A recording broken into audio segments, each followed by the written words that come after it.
thank you for joining us today. My pleasure. I've got a few questions. So I've done a little bit of research and I'm aware that you speak a number of languages. So your mother tongue is French. Absolutely. Could you tell us about some of the other languages that you speak? Well, I fake a few, to be honest. Okay. The more you speak the languages, the more humble you are. You know, learning languages humbles you, because the farther you go, it's like walking in the desert. Yes. Horizon is farther and farther. Even you can walk as long as you can. So of course a bit of English, a bit of Arabic. Yes. We'll talk about that a bit later. Yeah. A bit of German, a bit of Greek, a bit of Spanish, a bit of Italian, and a bit of Zulu, which is maybe the less expected one. Okay, so that one I didn't know, and that one I wasn't expecting. I was actually going to say, I thought the one which would surprise people would be Arabic. Because when I met you, I was actually quite surprised with your proficiency in Arabic. يعني وش تجربتك يعني بالتعليم اللغة العربية؟ For me, first it's pleasure. I think that the driver, basically, and since I started learning any language, by the way, is pleasure. I think it's fun, it's great fun. You know, you enter into you learn words, you adjust to a different culture, you little by little understand how people think in a different language, because every language is different.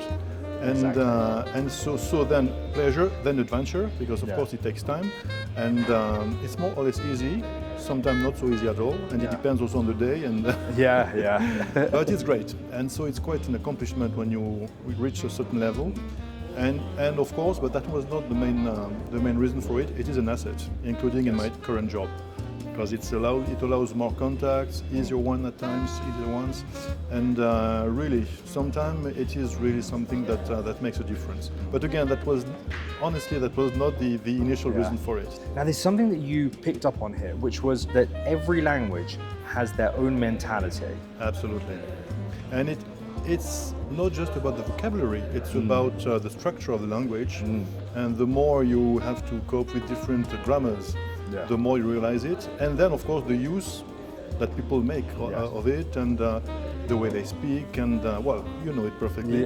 And it's very well. Just an example, just to say good morning or bonjour in French. Yes, we have certain different possibilities, but in Arabic, then you start with sabah al khair. But then you can go to sabah al ful, sabah al ward, sabah al ishta, sabah al yasmin, etc., etc. And it's great. And it's not just about the vocabulary again. It says a lot about the way the Arab culture deals with these relations among people. You know, so it's incredible. Arabic, you have these, you know, like extremely intricate grammatics or structures. Then you also have freedom within there. So there's a lot of freedom to make new words, to Arabize, say, certain non-Arab words, and you have this freedom. And then you can kind of see that within the Arabic mentality and lifestyle, where you have these beautiful, intricate things. For example, you know, is a lot of Islamic art. Absolutely. But then you have this freedom of kind of expression, which really plays into a lot of the parts of society. Talking about arts, I'm aware that you may have been influenced or maybe a fan of some of the art, say the film world here in Saudi Arabia. Yeah, well, that's one of the big surprises for the ones who are not familiar with Saudi Arabia.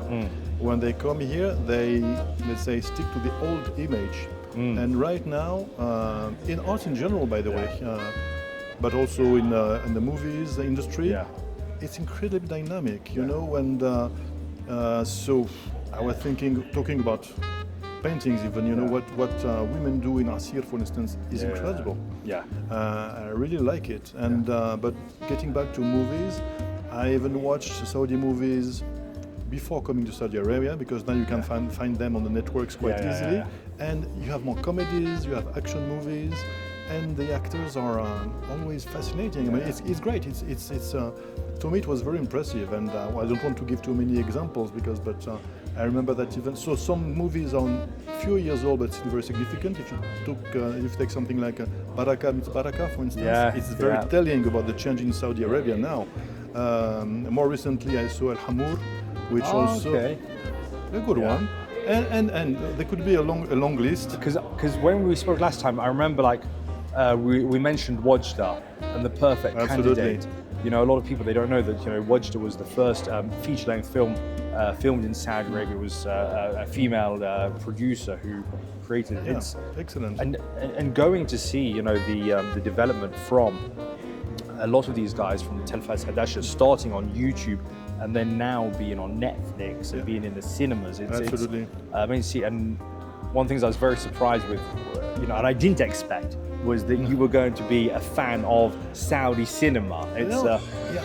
Well, in a way, you have to once you discover it, and of course, if you like the region, so you know a bit the background, it's very impressive. Look, the perfect candidate is something that you do not expect at all. I mean, it's and it's said it is done in a very natural way as well.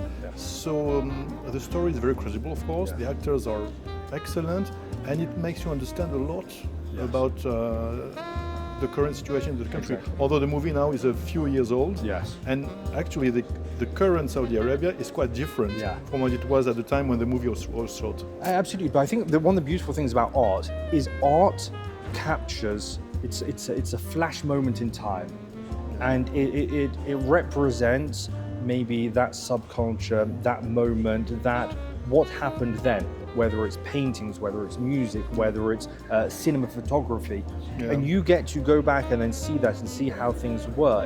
It captures the culture of that moment, which I think is a beautiful thing. I've been a fan of Saudi art for a long time. I used to go to Saudi exhibitions in London back in 2013, seeing how the Saudi art scene has developed, and I believe that there may be something. We don't want to give it, I don't know if we can give it away yet, but something within maybe next month to do with art. I was about to mention it, but for us, what we want is to promote a kind of intercultural dialogue as well. And so we have now this European festival of film festival. Yes. And so it will happen next month in November.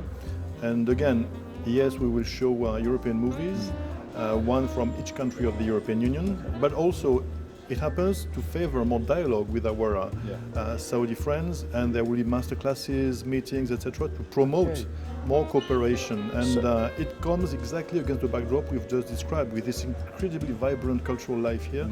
That I think is a huge asset for the country, and as Europeans, we have to enjoy it and contribute to it as much as we can. Obviously, you've been here for a while in Saudi Arabia. 2 years. 2 years now. Are there any cultural insights that you had which you feel were quite valuable, like the most valuable cultural insight? And did language help you with this? Well, absolutely. I think that, first, there's this huge transformation, and seeing how the Saudi people react to it and take part in it is a lesson. Yes. I think that sometime in Europe we might have more enthusiasm as well and be more supportive and less frightened. But so in Saudi, it's really, really striking how people support it.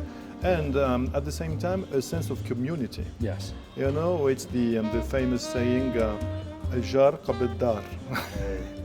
That's very Arabic, and it's at the same time, you can feel it in a way, you see? And I don't say it in a naive way. Of course, there are ambitions, of course, there's competition, and of course, there must be rivalries and selfishness at times. But still, roughly speaking, this sense of community through the family, but also beyond, is very strong, and you can feel it. And I really like it. I think it's something very humane. There's this bond that stays, you see, and which is true in the Arab world in general, but even probably more here in Saudi than in other countries. And this sense of hospitality. Yes. When you learn Arabic and the history of this part of the world, you hear about it. But when you're here, you experiment it. You know, it's something that you feel and that you appreciate, of course. And in that, I think the longer I stay, the better it is. And so this is just a few examples. Oh, absolutely. You know, something I always say that Saudi Arabia is the country of smiles. Yeah, absolutely. Wherever you go, this is what you're greeted with. You're greeted with smiles.